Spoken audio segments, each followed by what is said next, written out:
El acoso escolar, también conocido como hostigamiento escolar, matonaje escolar, matoneo escolar, maltrato escolar o en inglés bullying, es cualquier forma de maltrato psicológico, verbal o físico producido entre escolares de forma reiterada a lo largo de un tiempo determinado, tanto en el aula como a través de las redes sociales, con el nombre específico de ciberacoso.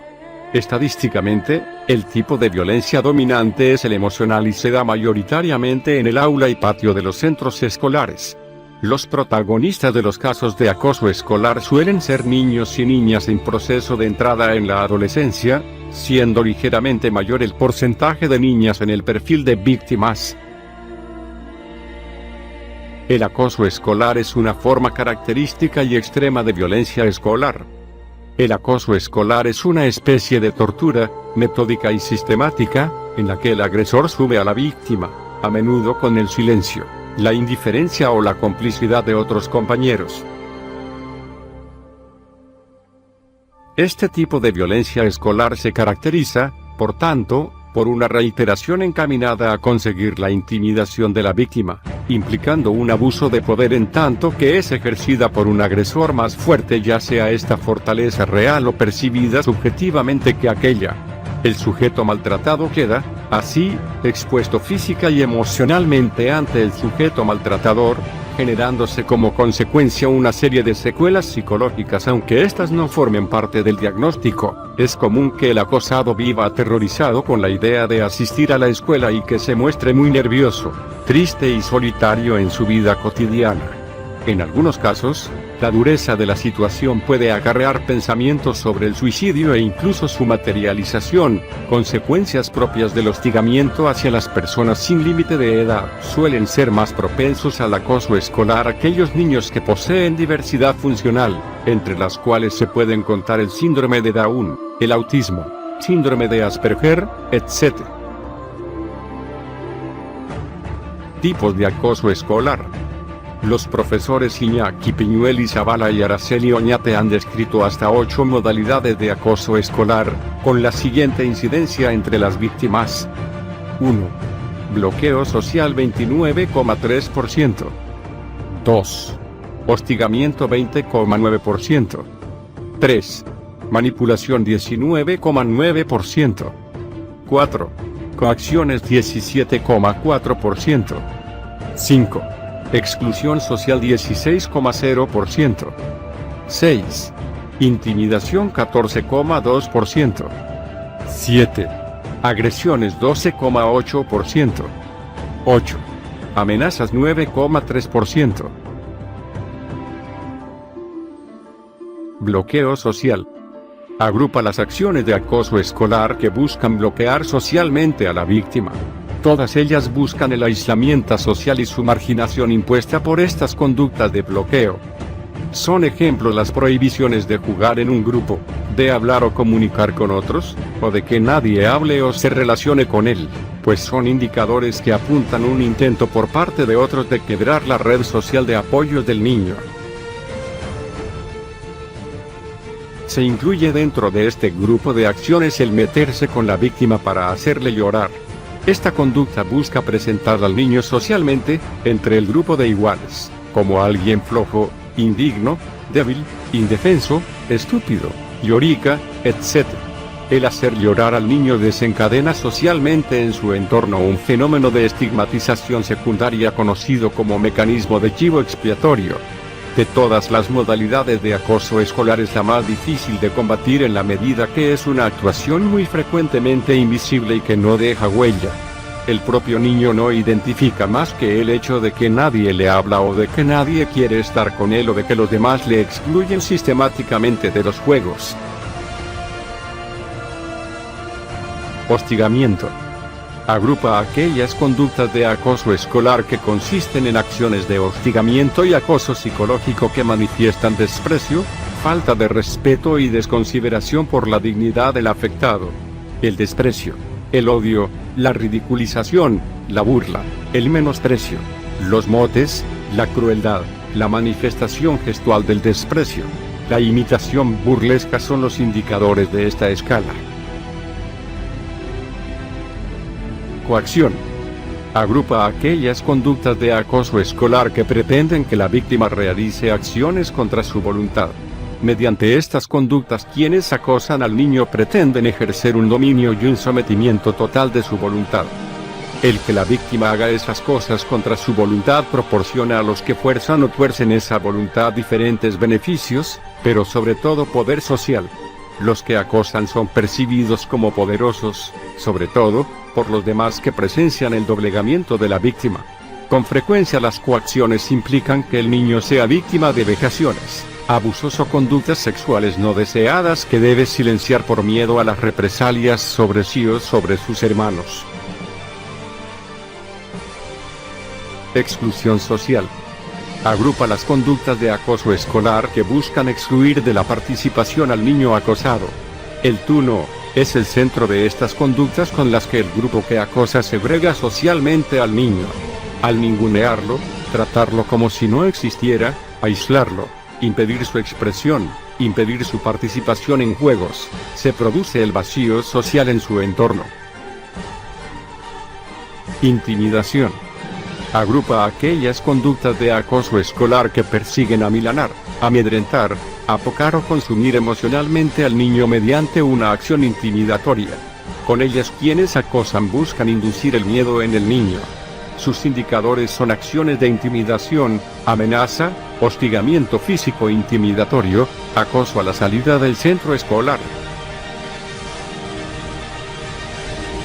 Amenaza a la integridad.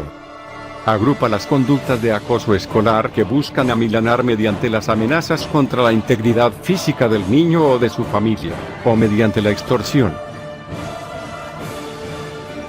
Causas. El agresor, características psicológicas y entorno familiar. Artículo principal: acosador almohadilla. El acosador escolar.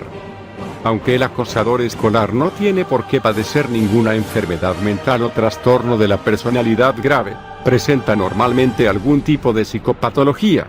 Fundamentalmente, presenta ausencia de empatía y algún tipo de distorsión. La carencia de empatía explica su incapacidad para ponerse en el lugar del acosado y ser insensible al sufrimiento de éste, y que puede llegar al suicidio. El entorno escolar. Se puede dar el caso de que la ausencia en clase o, en general, en el centro educativo de un clima adecuado de convivencia pueda favorecer la aparición del acoso escolar.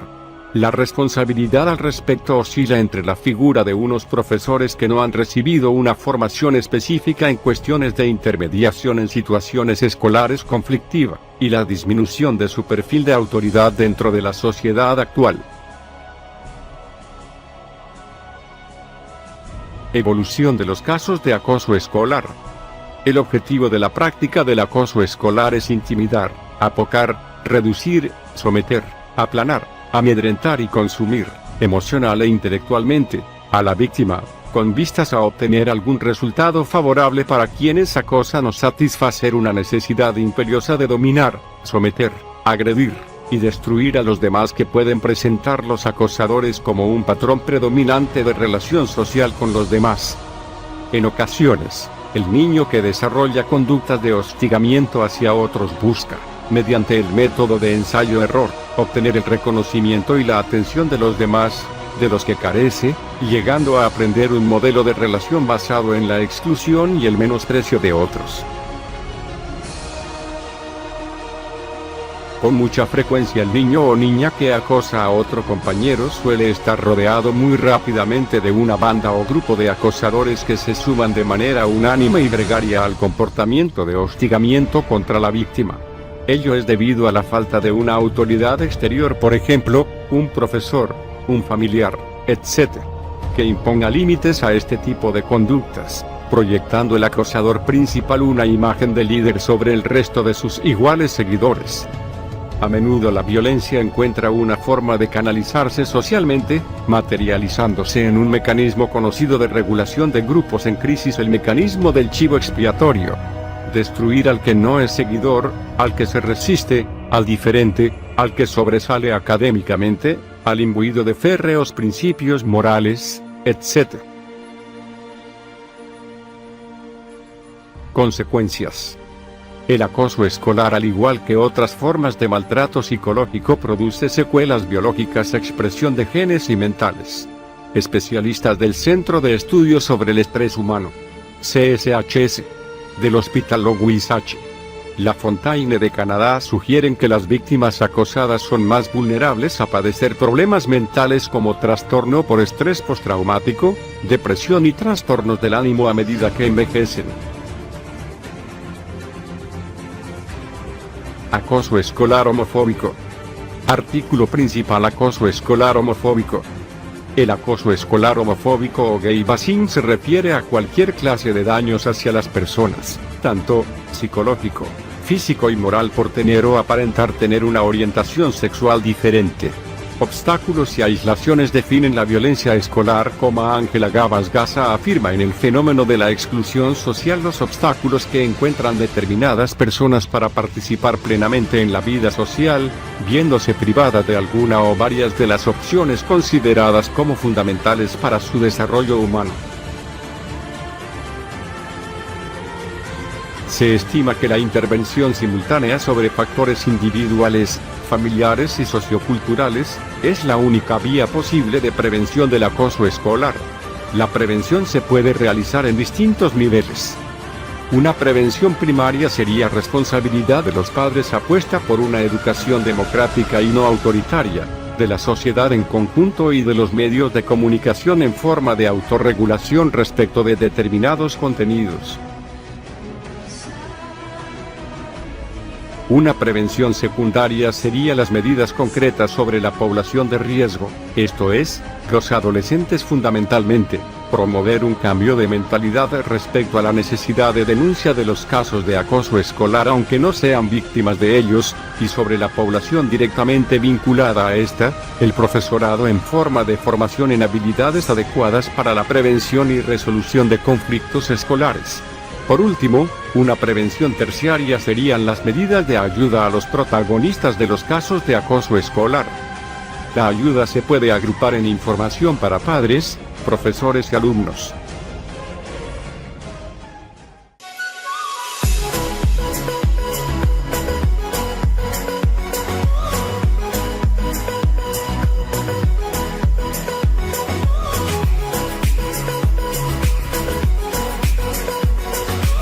La palabra gay, sustantivo o adjetivo, plural gays, es una manera de designar a las personas homosexuales masculinas, es decir, a los hombres que tienen una orientación sexual hacia individuos de su mismo sexo.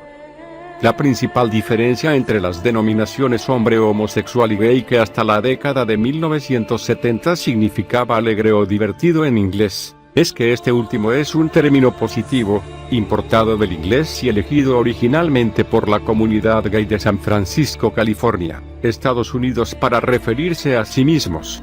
Mientras que homosexual es un neologismo, que originalmente en inglés tenía connotaciones negativas relacionadas con una patología, enfermedad o tara. Fue acuñado en 1869 por el escritor austríaco Karl Maria Kertbeny y popularizado más tarde por el psiquiatra alemán Kraft Ebing.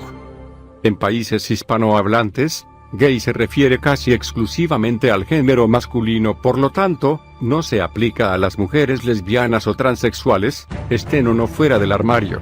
El transformismo, el travestismo y la transexualidad son fenómenos independientes entre sí y con los gays, que pueden estar relacionados o no. Por ejemplo, un hombre transexual puede ser tanto gay como heterosexual, y un hombre que no es gay puede ser transformista. Aunque también se usa en algunos países para designar o calificar al género femenino. Para evitar confusiones se suele hablar de gays y lesbianas, aunque para algunas interpretaciones esta expresión es redundante. Desde que se dio a entender dicha orientación sexual, que se utilizan como insultos homofóbicos con los significados de hombre homosexual como puto o marica.